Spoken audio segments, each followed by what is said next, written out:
Halo, selamat siang teman-teman di Facebook. Hari ini saya akan membacakan biografi dari guru saya, His Eminence Tsem Rinpoche, dari halaman 205 sampai dengan 208. Saya akan mulai dengan bahasa Inggris, lalu saya akan terjemahkan dalam bahasa Indonesia. Terima kasih. Ini adalah cover dari buku The Promise, biografi dari guru saya, His Eminence Tsem Rinpoche.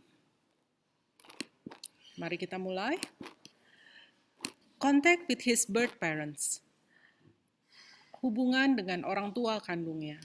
Di sini ada foto dari Dewa Nimbo, yaitu ibu kandung dari Tsem Rinpoche. During Rinpoche's first few years at Ganden, his birth mother, Dewa, would write to him often. They maintained regular correspondence and exchanged many letters over the years. However, in all her writings, she alluded to herself only as an aunt, never revealing or suggesting in any way that she was his birth mother. Jadi, pada beberapa tahun pertama Rinpoche di Ganden, ibu kandungnya Dewa sering menulis surat kepadanya dan mereka selalu memaintain surat menyurat yang cukup teratur ya secara berkala, dan juga mereka bertukar surat selama bertahun-tahun sebelumnya. Akan tetapi dalam setiap suratnya Dewa selalu mengatakan bahwa dia adalah bibi dari Tsem Rinpoche, bukan ibunya. Dan dia tidak pernah mengatakan bahwa saya adalah ibu kandungmu. One day, she wrote to tell him that she had separated from her husband and was now living with her two sons. She had received her PhD in Asian Studies and was teaching in Indianapolis in America. In the letter, she also said, "I'm struggling to take care of my kids. I'm sure you are struggling in Ganden. If you have trouble, look for my guru, Sokpo Rinpoche, or Guru Deva Rinpoche in Nepal. When I finish school, I'll send some money." Jadi suatu hari Dewa menulis surat kepada Rinpoche yang mengabari bahwa dia telah berpisah dari suaminya dan sekarang dia hidup bersama dua putranya yang lain. Dan dia telah menerima PhD di Asian Studies dan sekarang mengajar di Indianapolis di Amerika. Di surat itu dia juga mengatakan bahwa sekarang ini saya sedang kesulitan karena saya harus membiayai kedua anak saya, dan saya juga yakin bahwa kamu mengalami kesulitan di Ganden. Apabila kamu benar-benar kesusahan, carilah guru saya, Sokpo Rinpoche atau Guru Deva Rinpoche di Nepal. Setelah saya selesai dengan sekolah saya akan mengirimkan uang. On the 1st January 1990, Sokpo Rinpoche or Guru Deva invited Rinpoche to visit him in his ladrang in Nepal. The invitation came out of the blue via a telegram which read, "Come to Nepal as soon as possible. Immediately, come now." Pada tanggal 1 Januari tahun 1990, Sokpo Rinpoche, Guru Deva, mengundang Tsem Rinpoche untuk mengunjunginya di rumahnya di Nepal. Dan undangan ini datang tanpa secara tiba-tiba ya, melalui telegram, dan telegramnya itu hanya berisi pesan singkat, "Datanglah ke Nepal sesegera mungkin, datang sekarang." As Tsem Rinpoche did not have enough funds to travel, he sought the advice of his guru, His Eminence Lati Rinpoche, who advised that it would be very good for him to go and not to let any obstacles deter him from making the journey. Cancer Jampa Yeshe Rinpoche even lent him the expenses needed for the trip. Jadi karena Tsem Rinpoche pada saat itu tidak memiliki cukup uang untuk melakukan perjalanan ke Nepal, dia meminta nasihat dari gurunya, His Eminence Lati Rinpoche. Dan Lati Rinpoche menasehatinya bahwa akan sangat baik bagi Tsem Rinpoche untuk segera pergi ke Nepal dan tidak membiarkan kesulitan untuk mencegahnya untuk pergi. Kensur Jampa Yeshe Rinpoche bahkan meminjamkan uang yang diperlukan untuk melakukan perjalanan ke Nepal. The Mongolian Lama Sokpo Rinpoche, also known to be an emanation of Dorje Shokden Gense, knew Rinpoche's birth parents and Rinpoche's family background very well. It was Sokpo Rinpoche who gently explained Rinpoche's family background to him in his ladrang in Nepal during the Losar or Tibetan New Year celebrations of 1990, while Rinpoche sat on the floor in front of him, dumbstruck. Jadi, Sokpo Rinpoche yang merupakan lama dari Mongolia itu dikenal sebagai emanasi dari Dorje Shokden Genze. Dan beliau mengenal orang tua kandung Rinpoche dan mengetahui mengenai latar belakang keluarga Rinpoche dengan baik. Dan Sokpo Rinpoche lah yang dengan lembut menjelaskan latar belakang keluarga Rinpoche di rumahnya di Nepal atau di ladrangnya. Dan ini semua dijelaskan pada Hari Losar atau Tahun Baru Tibet, perayaan Tahun Baru Tibet di tahun 1990. Dan Tsem Rinpoche pada saat itu duduk di lantai di depannya dan sangat terkejut mendengar mengenai latar belakang keluarganya. After he told Rinpoche the story, he said, "Aren't you going to turn around and greet your father?" Setelah ceritanya selesai, Sokpo Rinpoche bertanya, apakah kamu tidak akan menoleh ke belakang dan menyambut ayahmu?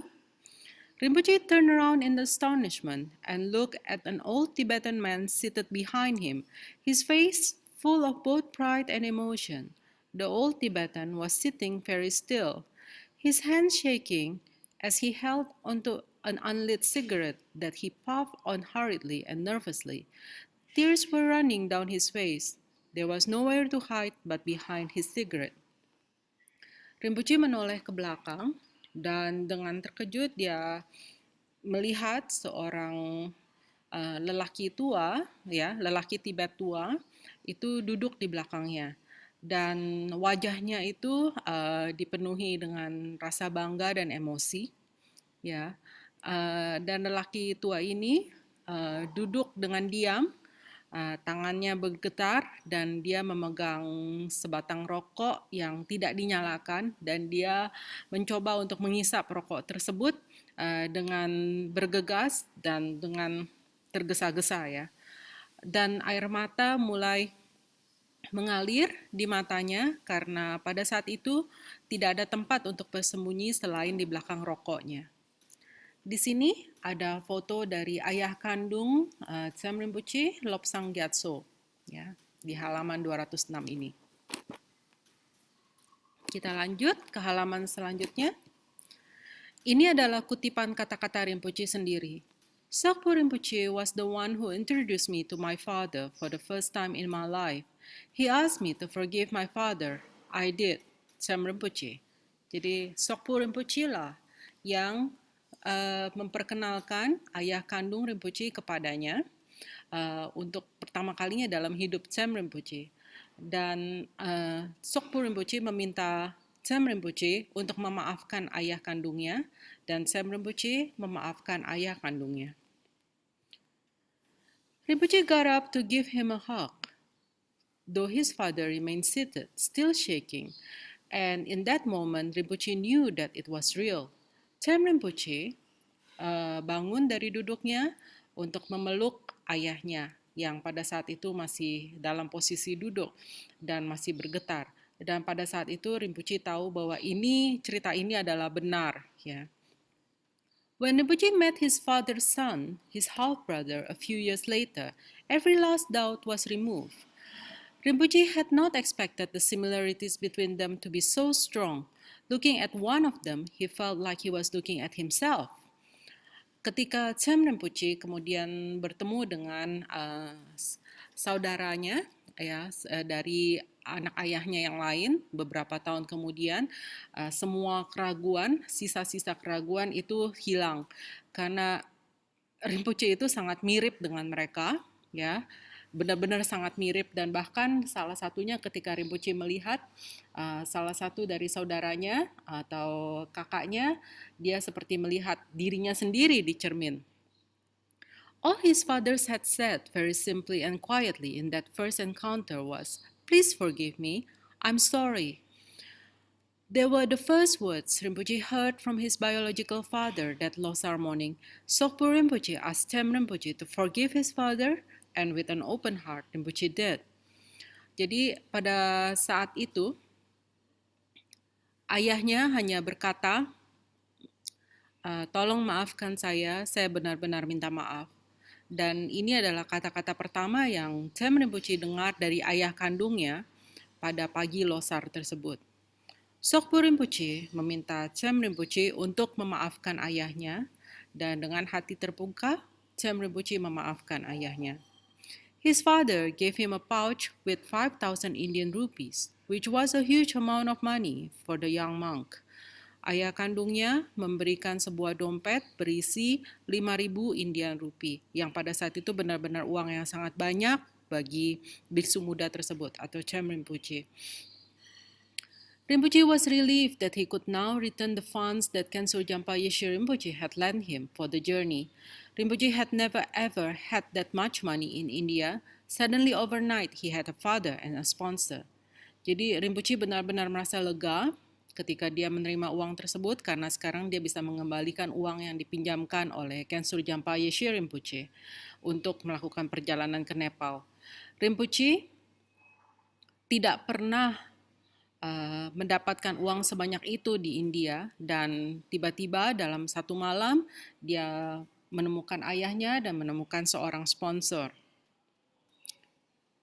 Excited, Rinpoche wrote to update Dewa about what had transpired and related this exciting life-changing encounter. To his chagrin, she wrote one last letter to him that said curtly, "That old man in Taiwan, I don't know who he is, and I have no relations with him. If he is your father, that's fine, but I don't know him. Never ever contact me again. If you want to have a relationship with him, you do not need to have a relationship with me."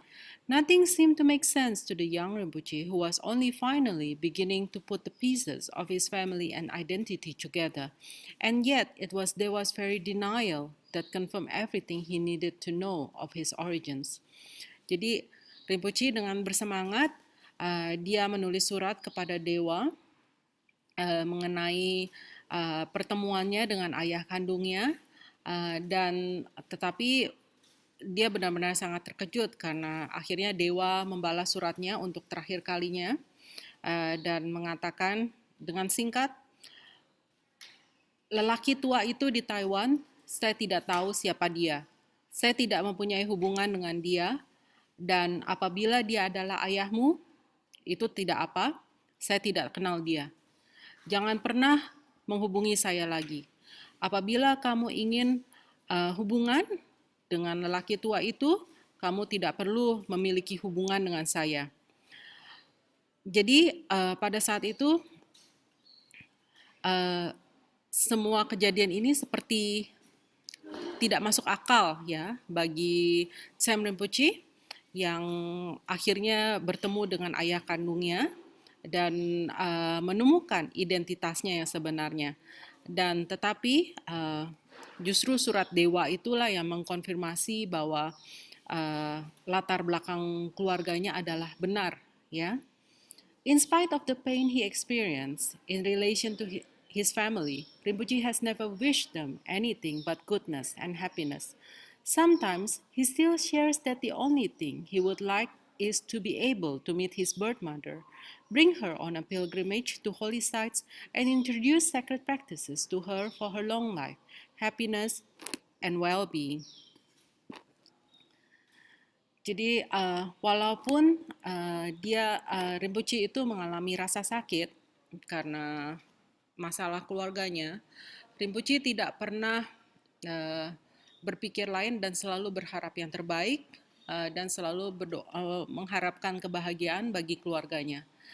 Dan bahkan terkadang Tsem Rinpoche juga berbagi kepada kami bahwa satu-satunya hal yang dia ingin lakukan adalah untuk bertemu dengan ibu kandungnya dan membawanya pergi ke tempat-tempat suci, ya, dan juga memperkenalkan praktek-praktek yang suci kepadanya agar ibu kandungnya bisa berumur panjang, bahagia, dan semuanya baik ya dan sehat. In response to the pain he had encountered and the loneliness of not having had real family for most of his life, Rinpoche turned the experience around to one of the great healing and compassion. Now he strives continuously to help his students to improve their own relationships with their parents, create greater harmony within their families, and bring people closer together. Jadi, sebagai jawaban atas rasa sakit yang dia rasakan dan rasa kesendirian yang dia rasakan karena tidak memiliki keluarga yang dekat ya selama hampir sepanjang hidupnya, Rinpoche lalu menggunakan pengalaman ini sebagai alat untuk menyembuhkan ya dan membangun kasih sayang.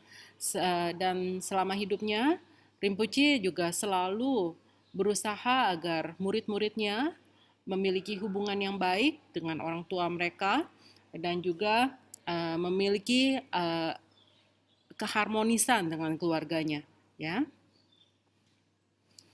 Jadi di sini halaman 208 ada beberapa foto Rinpoche dengan ayah kandungnya. Yang pertama, mulai dari kiri, Rinpoche bersama ayahnya yang memakai kaos abu-abu. Dan juga di foto ini ada Rinpoche lain yaitu Ayang Drupchen Rinpoche di sebelah kiri. Dan yang di sebelah kanan adalah seorang geshe di Ganden. Foto kedua yang di tengah adalah Rinpoche dengan kakaknya yang bernama Lobsang Punsok pada saat Lobsang Punsok mengunjungi Ganden. Yang di sebelah kanan adalah foto dari Guru Dewa Rinpoche yang juga dikenal sebagai Sokpo Rinpoche. Beliau dikenal sebagai emanasi dari Gense atau bentuk peningkatan dari Dorje Shokden. Jadi, dengan berakhirnya, dengan sampainya kita pada halaman 208, saya akhiri live stream hari ini. Terima kasih karena telah mengikuti live stream ini. Sampai jumpa di live stream berikutnya.